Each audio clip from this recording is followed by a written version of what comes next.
Welcome to part two of an introduction to family stress management.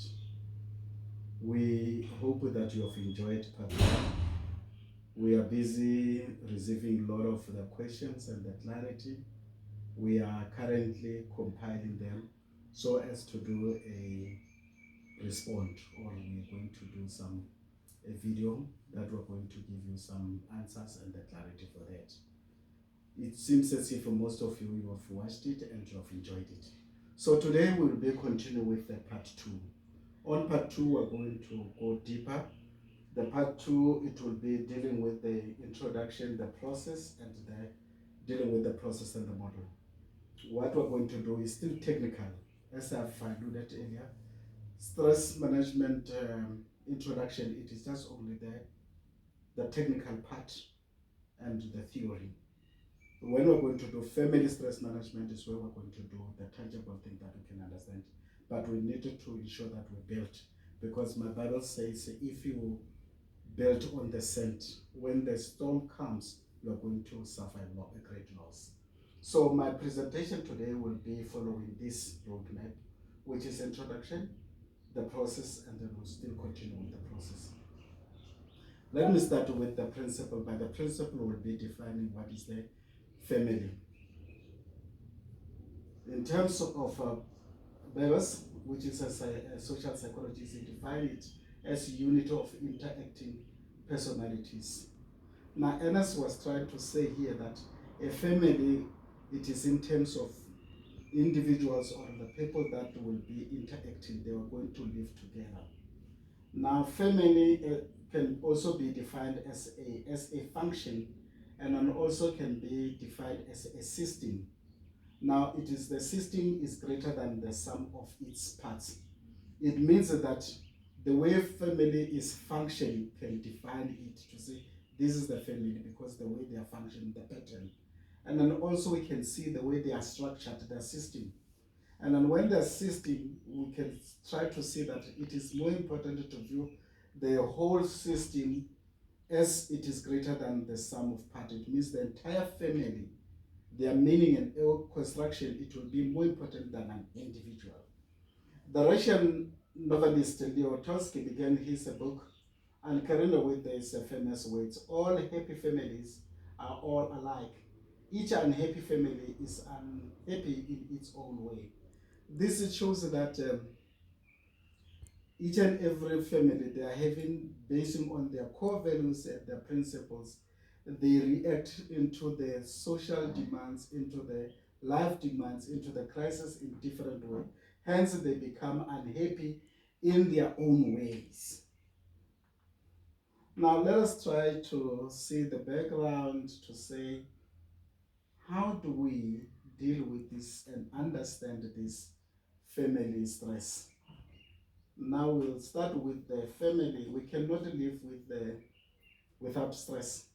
Each and every family, they're experiencing the stress, but it is the ability of the family to manage that stress to the level that it should not reach the level of distress. Otherwise, the family will be dysfunctional. Now, here are the characteristics of distressed family or dysfunctional family. First of all, we see there's a lack of trust. Now, within the family, once the family is destabilized, it will affect the trust. The family will not trust each other. Number two, character, there will be a lot of infights. Once they say lack of trust, the people, they started to fight amongst themselves, more especially as the family members. We may find that the couple, father and mother, husband, wife, they don't talk to each other. They may talk via the children, or the children, the siblings, they don't talk to each other, or there's a segregation, some of the child they don't talk to. There's no peace. There's always infights. And there's a poor relationship, because there's an infight, ultimately it affects the relationship. And there's a poor relationship, it affects the communication. Because of that poor relationship, the family moral will be very, very, very low, because there's nothing that motivates them. And then that family will be characterized by a lot of sickness. There will be chronics, there will be some illness, because the family is stressed. Now, if that stress cannot be managed well, it will graduate into separation, and ultimately into divorce. Now, we needed to see to it to say, how do we move from this life demands and experience a blessed, functional family? There are two levels that we can concentrate on. The first one, it is our inner world. We need to tap into our inner world. When we deal with our inner world, we need to check our belief systems. What do we mean by belief system? We mean the way we are thinking, our thinking, the way we process things, the way we conceptualize things. That is more internal, our internal world. Number two is emotions. How do we feel when we're interacting? To what extent can you manage your feelings? To what extent can you identify and manage your feelings so as you'll be able to interact, to avoid your family to be distressed? And the other one, it is our external world. And the external world deals with the behavior. And what is what do we mean by behavior? The way we act, because it will be displayed. It will be out, it will be the action after. Now, how we behave is very much important because it will affect how we are moving from distress to the functional family. Number two, it is our character. Our character plays a crucial, a very pivotal role. And what is our character? We mean the way we interact, because we have said that the family, it is an interaction, is the unit where the people they interact. Now our character plays an important role when we're going to interact, and thereafter leads to our behavior. Then behavior will be informed by to what extent can we manage our emotions, which will be informed by our belief systems. Now, in order for us to transit from distressed family to functional family, we need to confront ourselves and change the meaning of our meanings. Because where we are is not, it is the question of, is the result of our meanings, the meaning we have given ourselves. For example, you can never behave better than your own meanings, your own definition. You can't. For example, if you can think as a child, you say your parents they don't like you, or they like other child better than you, more than you, ultimately it will affect your emotions, it will affect your behavior, it will affect your character. Now you need to check the meaning and the source of your meaning. You need to confront yourself. And the more you confront yourself, it means you must ask yourself authentic questions, hard questions, and the question that will move you from the comfort zone to the place where you will be challenged, because the level of the questions we are questioning ourselves determines the quality of our lives. Now, this it will be our path to move from distressed family to functional. But there's no one which we can move without confronting ourselves. But most of us, we know that we hate to confront ourselves. We hate to put ourselves on the corner and thereafter start to challenge ourselves and ask ourselves the hard, uncomfortable questions, the hard, authentic questions, so as to test our belief system, so as to test our emotions, so as to test the way our behavior and our character. To say where we are, we have contributed. In most cases, we think that other people they owe us a lot. When we are distressed, we think that we have never, life is very much unfair to us, but we have never contributed anything. But here today, I would like us to challenge yourself. Just look into your own family to say how much have you contributed for the level of the trust where your family is. For example, on the scale of 1 to 10, 10 means there's a highest trust, 1 means there's no trust. Where can you place the trust level of your family? Now, how do you deal with the infights of your family? How much have you contributed? How much have you contributed for your sickness? If you have not denied certain things, you could be in a healthier position. Now look into your family morals. How much have you contributed? Your family poor relations, how much have you contributed? because this they need you to challenge your meaning, to challenge the way you see things. As a result, you will be challenging your own belief system, the way you are thinking, and you will challenge your emotions, the way you manage your emotions, which will result externally what we are going to see, which will be the behavior, the way you are going to act, and the way you are going to interact with us. There's a saying that you see what you want to see. Now you can look at into this picture. What do you see? Let me give you 5 seconds to see, to look into these pictures. How many people do you see there? How many faces do you see? Now you see only what you want to see. If you can see, some they see only this, the face of the old man, and they miss this young man and this young lady, because this is the heart and this is the young lady. It is not necessarily the ear. But you see all what you want to see. There are so many faces here. And thereafter it means we don't see things as they are, but we see things as we are. It means to what extent are you prepared to challenge your black spot as a person having that black spot? Now, to deal with the stress, you need to be honest with yourself. You need to confront yourself, to personal confrontation. You need to ensure and challenge the meaning of your meanings. You need to challenge the level of your questions so as to understand why are you where you are. Why are you feeling the way you are feeling? But you need to check your blind spots. Thoughts create reality. There are certain things that are not necessarily real.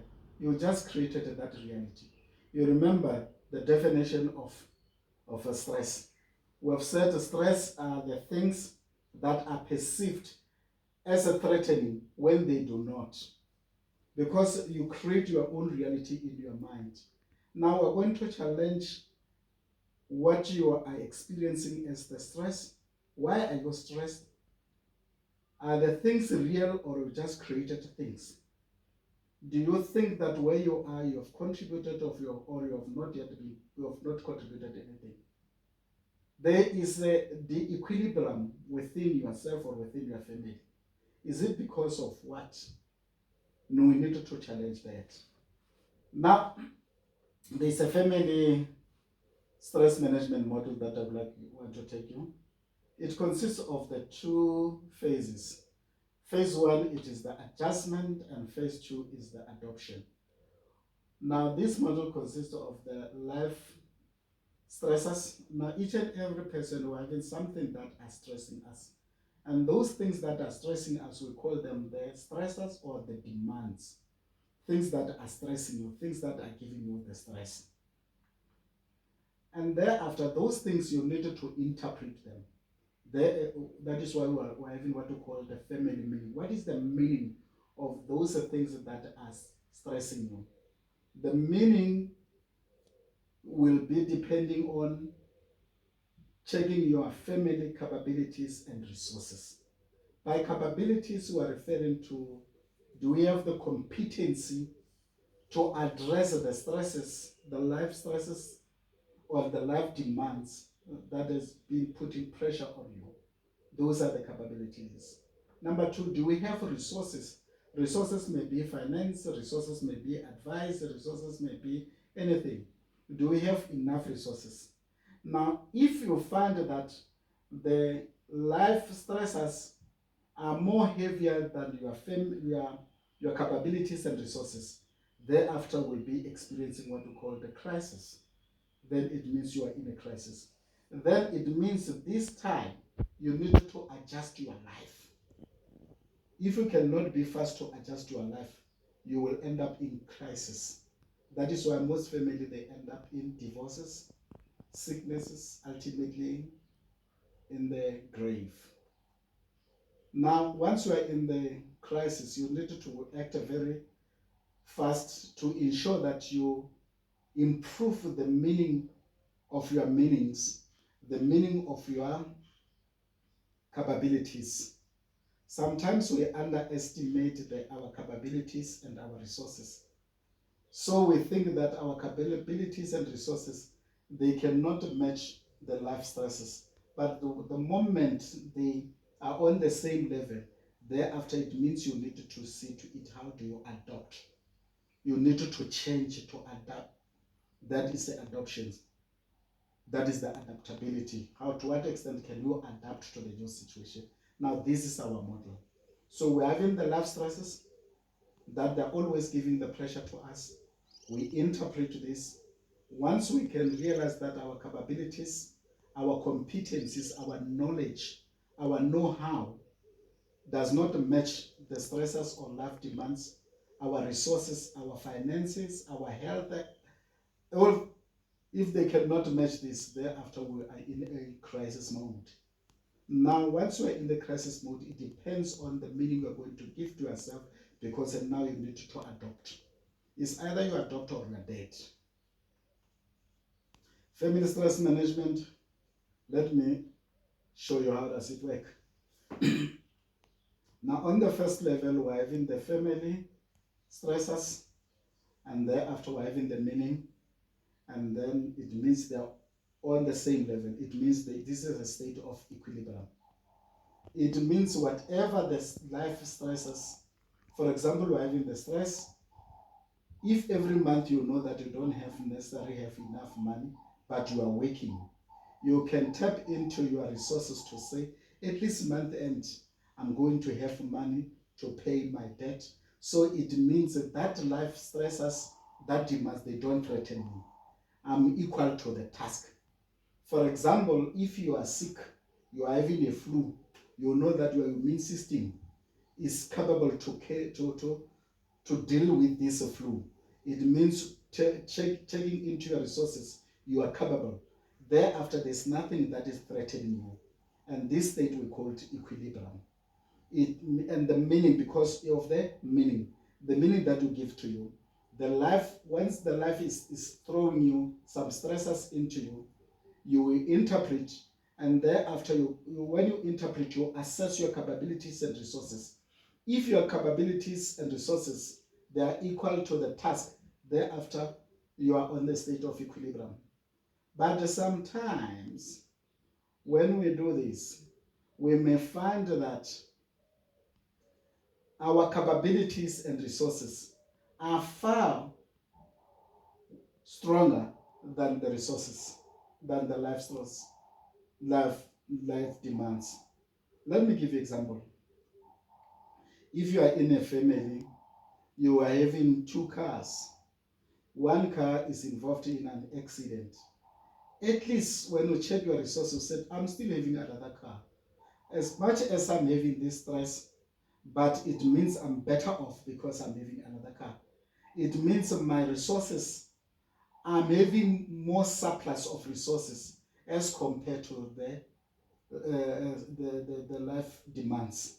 For example, if you are sick, you can say, no man, if it is just flu, I will go to the doctor. You are checking what? Your resources. Your resources that I'm capable to pay for, I'm capable to afford medical expenses. I'm capable to go to private hospital. It means your resources are there. For example, if you are having something, you're going to write an examination, and you check your capability, your knowledge, your know-how. You said, but I'm having more knowledge. It means I'm well prepared. The knowledge I'm having is enough. I can deal with this examination. It means I'm more stronger. So that is why here we said your capabilities and resources are stronger than the life stress. That is why the scale is tilted towards the family, family capabilities. And there's another scenario where you find that the stressors are more, they weigh more than your resources. When you check into the life stressors and you check capabilities, you realize that you don't have, you can't match the stressors. So let me give you an example. The example may be you are having the husband who is working, and then ultimately they said he's having this retrenchment. And then we're still having the bond, you're still having the kids that are going to school. When you check this financial crisis, you may realize that the stresses are far bigger than my resources I don't have. For example, they say they diagnose you with your breast cancer or whatever cancer. You realize that you don't necessarily have resources and you don't necessarily have the capability to know how to deal with this. You don't have money, you've been retrenched, you cannot go to the hospital. Thereafter, it means your your resources, your capability are very much insufficient. Then it means you're going to experience crisis. Then once you're having crisis, it means if you cannot adapt to this, we will be going into dysfunctional. You may be dysfunctional as a person or dysfunctional as a family. Now, what is a family demands? Now, as we have been dealing with this, now allow me to take you through to understand the family demands. I'll give you the example because here I was explaining the model. Now, let me go into the element